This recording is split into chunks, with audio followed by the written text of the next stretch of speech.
Accountability and control में फ़र्क क्या होता है? देखो, अकाउंटेबिलिटी होती है कि जब पब्लिक का ऑफिशियल जो है वो आंसरेबल है किसके लिए, अपने जो डिसीजंस के लिए, अपने एक्शंस के लिए टू द हायर अथॉरिटी।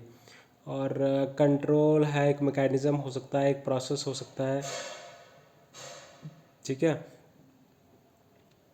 तो ठीक है, तो और क्योंकि इससे हम क्या करते हैं, रेगुलेट करते हैं एडमिनिस्ट्रेटिव एक्शन। तो कंट्रोल का, और ये हायर अथॉरिटी जो है, जो हायरार्की में जो ऊपर है वो लोअर, हायरार्की में जो लोअर है उनके ऊपर अथॉरिटी जो है वो एडमिनिस्टर करते हैं और कंट्रोल किया जाता है। अब अकाउंटेबिलिटी पॉलिटिकल अकाउंटेबिलिटी हो सकती है, जिसमें लेजिस्लेचर जो है वो अकाउंटेबल होते हैं to the executive, are accountable to the legislature. Administrative accountability होती है जिसमें जो पब्लिक ऑफिशियल है वो अकाउंटेबल होता है, आंसरेबल होता है पब्लिक को और हायर अथॉरिटी को। एक होता है जुडिशल अकाउंटेबिलिटी होती है कि कोई भी एक्शन जो डिसीजन जो है वो are subject to judicial review. Then इसमें टाइप्स ऑफ कंट्रोल कितने तरह के होते हैं। एक होता है जुडिशियल कंट्रोल, एक होता है एग्जीक्यूटिव कंट्रोल, एक होता है लेजिस्लेटिव कंट्रोल। अब लेजिस्लेटिव कंट्रोल क्या होता है? लेजिस्लेटिव एग्जीक्यूटिव के ऊपर कंट्रोल एक्सरसाइज करते हैं। किस तरह से? वो क्वेश्चन आवर्स के थ्रू, अपने नो कॉन्फिडेंस मोशन के थ्रू, क्वेश्चन, ठीक है, तो कट मोशन के थ्रू एक्सरसाइज करते हैं। अब एग्जीक्यूटिव क्या करते हैं? एग्जीक्यूटिव जो है वो अथॉरिटी एक्सरसाइज करते हैं through different public accounts committee हैं। देन उससे हम पब्लिक एक्सपेंडिचर को, रेवेन्यू को हम ऑडिट करते हैं। इसके लिए अकाउंट्स कमेटी है। Indian audit and auditing company जो है public Indian audit and accounts department जो है वो कंट्रोलर एंड ऑडिटर जनरल जो है वो पब्लिक अकाउंट और एक्सपेंडिचर को ऑडिट करता है, और उसमें जो भी फेयर प्रैक्टिसेस इंश्योर करता है। जो भी उसमें लूप होल्स हों वो लूप होल्स जो है वो पिन पॉइंट करते हैं और अपनी रिपोर्ट जो है वो पार्लियामेंट के सामने प्रेजेंट करते हैं।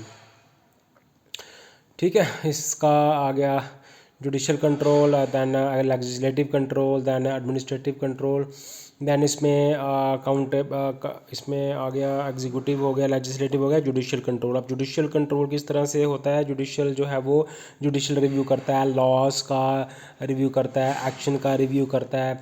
और अगर कोई लॉ और एक्शन फंडामेंटल राइट्स को वायलेट करता है या फिर कॉन्स्टिट्यूशंस को वायलेट, प्रोविजंस को वायलेट करता है तो उसको वो नल एंड वॉइड कर सकता है। तो ये आ गया एडमिनिस्ट्रेटिव कंट्रोल और ब्यूरोक्रेटिक कंट्रोल। एक आ गया हमारा इसके आगे आया citizen and administration. Citizen and administration में देखो इसमें क्या आता है, एक तो आता है सिटीजन्स चार्टर होता है जिसमें डॉक्यूमेंट्स होता है, जिसमें टाइमलाइन होती है, सर्विस डिलीवरी का प्रोसेस होता है, और ग्रीवियंस रिड्रेसल मैकेनिज़्म इसमें होता है। तो उसके बाद आता है राइट टू इन्फॉर्मेशन एक्ट के थ्रू जो पब्लिक जो है वो गवर्नमेंट कोई भी इंफॉर्मेशन जो है वो गैदर कर सकती है। और इससे क्या होगा कि गवर्नमेंट की अकाउंटेबिलिटी, गवर्नमेंट ऑफिस की अकाउंटेबिलिटी जो है वो they are accountable to the public.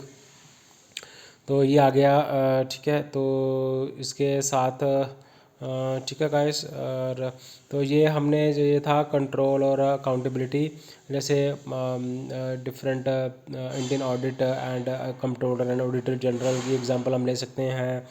फिर अथॉरिटी हम मिशन कर्मयोगी जो है वो गवर्नमेंट क्या कर रही है, जो एम्प्लॉई को, सिविल सर्वेंट को इक्विप कर रही है सॉफ्ट स्किल के साथ, ताकि वो इन अथॉरिटी को, इन कंट्रोल को, या फिर अपनी अकाउंटेबिलिटी उनकी बढ़ाई जा सके, अकाउंटेबिलिटी को इम्प्रूव कर सकें। ठीक है, इसके लिए मिशन कर्मयोगी गवर्नमेंट ने लॉन्च किया है। तो ये आ गया अकाउंटेबिलिटी एंड कंट्रोल। ठीक है गाइस, चैनल को लाइक करें, सब्सक्राइब करें।